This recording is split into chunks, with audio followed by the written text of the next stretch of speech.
tight and slow.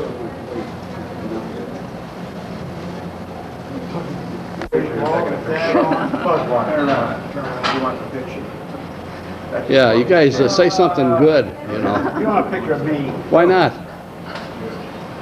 I just broke your camera.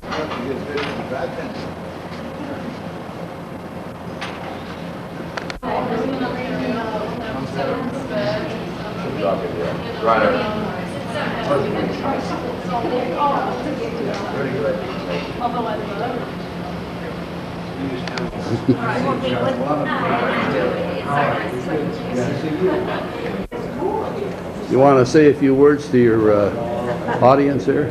Hello, how are you? Your viewing audience there?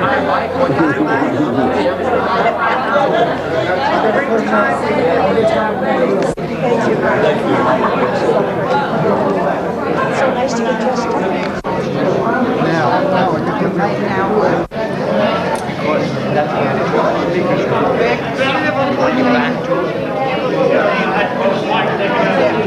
Back before. I like when they're at the front. It's just make it transparent. I lost out again.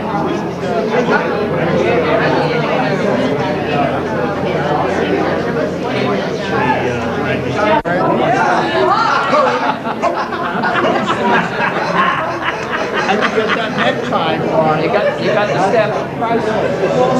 Wacko. We got you.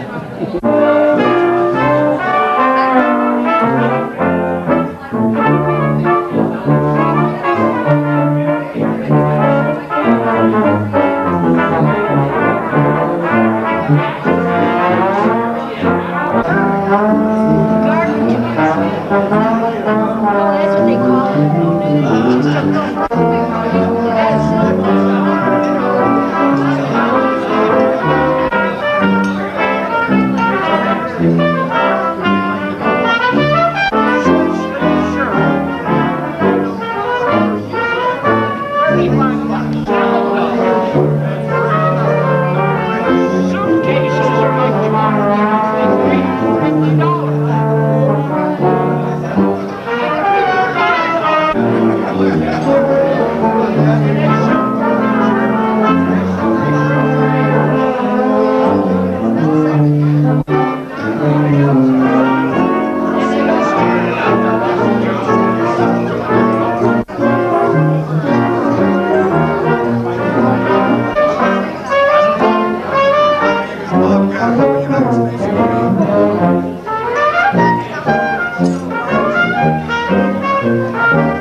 Carry. Come. Come.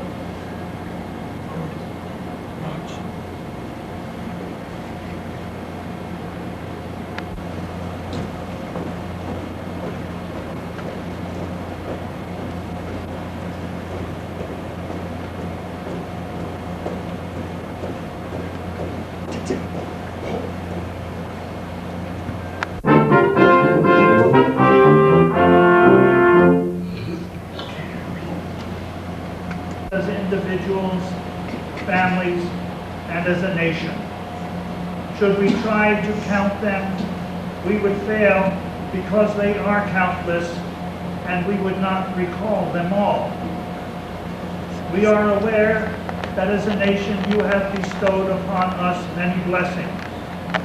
Our forefathers dedicated themselves to establishing and preserving to us a land of recognition of these blessings and gratitude for them. We are mindful that through many decades, many have made the supreme sacrifice that this nation might endure. In our time, young warriors are still in harm's way and are paying the supreme price for our national well-being. They are giving their lives to overcome the agents of death that we might have life in this our land of freedom. Give us thankful hearts for their sacrifice. Strengthen those engaged in this struggle with stamina to continue to battle the forces of darkness and death. Strengthen those who have borne the heat of battle and have become casualty, bearing the scars of combat. Strengthen those who bear this burden for the remainder of their earthly lives, living with handicaps resulting from such conflicts. Strengthen the families of those comrades in arms who have paid the ultimate cost. And of course, the Marine Corps hymn is taken from an operette by Offenbach, and it was a barber who sing. So you're in the right place. Why do you start without me? I got a camera roll. What are you doing? You do it all the time. Michael, you got it on, right? You got it on. I saw you. I knew it was time to start. That's the main thing, right? One time when, I'm not going to tell a joke, because I always screw up the punchline. But just one little story about Winston Churchill, the Prime Minister. The fellow was going to introduce him, told him about how he got thrown out of Eton for carving his initials on the headmaster's door, SWC. And then he almost got thrown out of Sandhurst for, I guess, not civilian sergeant major, some darn thing like that. Then he went on for about 45 minutes extolling all the virtues of Churchill. So he said, all right, now the Prime Minister will give his address. So Churchill stood up and said, then down the street and sat down. So I'm not going to tell you anything about it. Because he'll sit down and walk away. Colonel Morris, you're on, sir.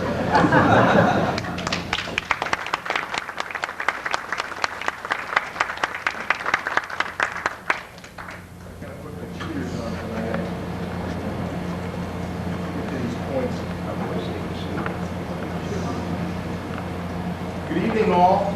Good evening. Thank you very much for your hospitality. Julie and I would like to thank you for the honor of allowing us to join you this evening. We're humbled, really appreciate the opportunity, because we always enjoy that number. Our 3,000 reservists.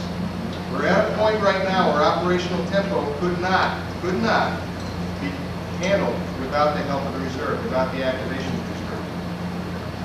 There's a lot to be proud of in our Marines' performance. Overall, right now, that's quite a mouthful in the way of statistics and performance. We all still have to ask ourselves, how did we get this way? Why did we and those who followed us become Marines? We all kind of have that same feeling. I think we look to personal pride, accepting a challenge, and building a lifetime bond to try and answer that question. Ask any Marine what's so special about Marines, and the answer would be what? Esprit de corps. What is that? Kind of an unhelpful French phrase, really. But it means exactly what it looks like, the spirit of the Corps. What is that spirit? Where does it come from? The Marine Corps is the only branch of the armed forces that recruits people specifically to fight. The Army emphasizes personal development, an army of one. The Navy promises fun, let the journey begin. The Air Force offers security, it's a great way of life, these are all the slogans. Missing from all these ads is the hard fact that a soldier's lot is to suffer and perhaps to die for his people and take lives at the risk of his or her own. Even the theme music of the services reflects this evasion. Army's caisson song describes a pleasant country outing over hill over dale. Anchors Away, the Navy celebration of the joys of sailing. And the Air Force song is a poem, blue skies and engine thrust. There are no landmines in the dales, nor snipers behind the hills. No submarines or cruise missiles threaten the ocean jaunt. No bandits are lurking in the wild blue yonder. The Marines' hymn, by contrast, is all combat. We fight our country's battle. We're first to fight for right and freedom. We have fought in every climate place where we can take a gun. In many a strife, we have fought for life and never lost our nerve. The choice is clear. You may join the Army, go to adventure training, join the Navy, go to Bangkok, or join the Air Force to go to computer school, join the Marine Corps to go to war. That's part of it. Just enlisting, and you're all very familiar with this, offers no real status. Every Marine must earn that title. The Army recruit is told in the first minute in uniform that you're in the Army now. How many of you are aware of the timeout cards? Have you heard of those? The Army, the Air Force, and the Navy now have something called timeout cards. When an individual is stressed, he hands it to his drill instructors, and they can't bother him for a while. It's a holiday turtles. I'll tell you what's coming up. Navy Air Force enlistees are sailors or airmen as soon as they get off the bus at the training center. New arrival at Marine Corps boot camp is called a recruit, or in most cases a lot worse. But never a Marine. Not yet, maybe never.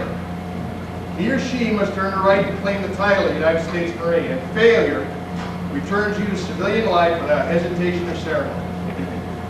Even during Vietnam in 1968, when Marines were taking 200 casualties a week, drill instructors had no qualms about winnowing out at least a quarter of their charges. But many failed to test the boot camp, not necessarily for physical reasons, they failed in spirit. They lacked the will to endure the mental and emotional strain. History classes, how many of you remember those? History is part of our culture. Stop a soldier on the street and ask him to name the battle of World War I. Pick a sailor at random to describe the epic fight of the Von Homer Shark. Everyone has heard of McGuire Air Force Base up in New Jersey. So ask an airman who Major Thomas McGuire was and why he was commemorated. I have that answer, by the way. No one teaches this, but ask a Marine about World War I and you'll hear the wheat field at Bellwood. We've all heard it. We've heard it in all the generations as we go through it.